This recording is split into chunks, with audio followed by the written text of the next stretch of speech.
Hi, it's Chef Carol. And one thing I love to do is to try new and interesting cookie recipes. My feeling is if you can buy it in the store, there's no point in me making it for you. I was reading the New York Times Cooking a month ago, and I came across this recipe for Gochujang caramel cookies. And I wondered, what was gochujang? So I found out that gochujang is a pepper paste, a hot pepper paste. So I went in search of this gochujang, and as you can see, I found it in a store that carries lots of different ethnic brands of ingredients. The reviews on this cookie, which I'll tell you here, it shows that 9,468 people rated these cookies a 5. There was 1,082 comments. The people said, these are the best cookies in the world. They said when you're feeling good, gochujang. When you're feeling bad, gochujang. When you have to clean the house, gochujang. I said gochujang. Originally, I made this as a caramel sauce. It was a long process over the stove. And then when I decided to read the recipe more carefully, I realized that I had to make the gochujang paste, which is here, and just set it aside until it was time to add it to the recipe. So today, I'm going to make this. However, I am making it keto for me. I don't eat sugar. The recipe calls for a half a cup of butter, and you take 1 tablespoon of the butter, very soft, room temperature, unsalted, and you make the gochujang paste. You do that with 2 tablespoons of brown sugar. You mix it together and you set it aside. A lot easier than when I did it the first time. Also, I'm going to have an egg at room temperature, kosher salt, ground cinnamon, vanilla extract, baking soda, and all-purpose flour. I'm going to be using this keto-friendly flour, and I'm also going to be using this plant-based allulose sweetener. When I measure my ingredients, when I cook, I prefer to use a scale.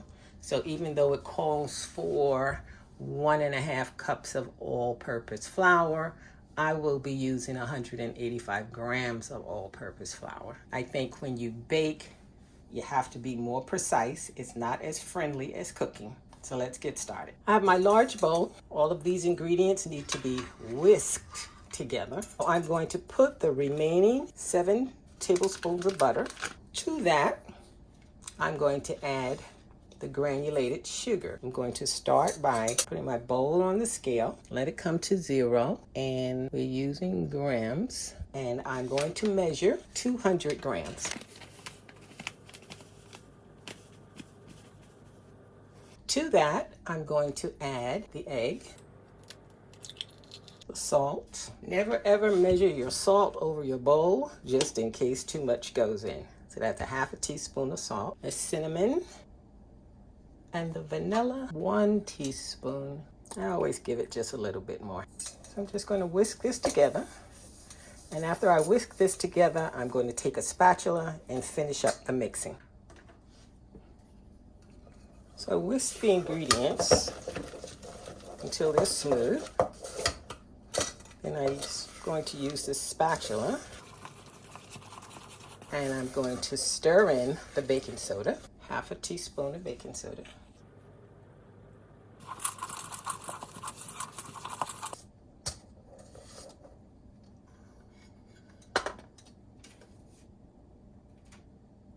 Next, I'm going to put my bowl back on the scale to measure the flour. I need 185 grams.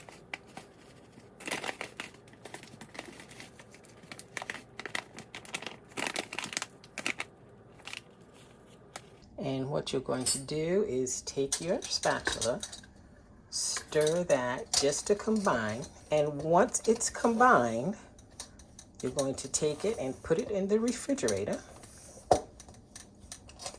for about 15 to 20 minutes, just until it's pliable.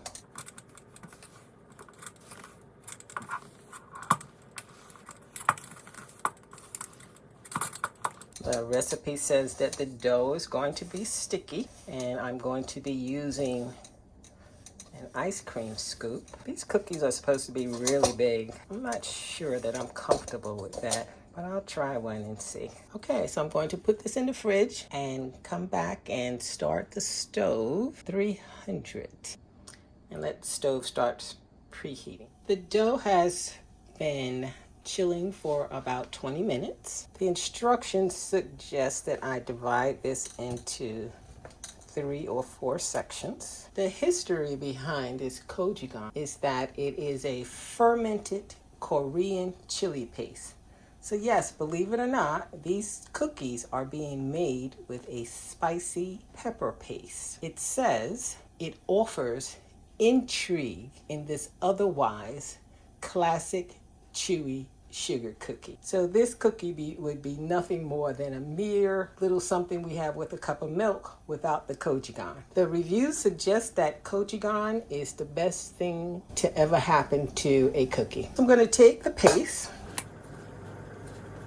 and they want the cookies to have long streaks in them, as you can see in the pictures here. So that's what I'm aiming for. So I'll just break this into a quarter there, quarter there, quarter there. It says to be careful not to over mix. I'm just going to make sure that it's just pushed into the dough. Now, these are supposed to be very big cookies. I believe I'm only going to make 1 or 2 very big cookies. I'm using the ice cream scoop, which measures a quarter cup, and I'm going to put 2 cookies on the cookie sheet. They also suggest that mixing this dough by hand is highly recommended for the most defined crinkles and the chewiest texture. Now, even though it doesn't say so, I'm just going to push them down a little.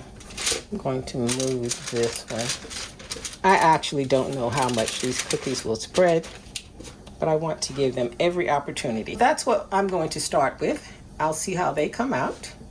And I do believe the rest of these cookies will be 2 tablespoons. The first 2 cookies are out of the oven, and I don't particularly like large cookies. It looks more like a cookie meal than a cookie dessert. I can see the streaks. I actually cooked these at 10 minutes, even though the recipe suggested it could cook up to 17.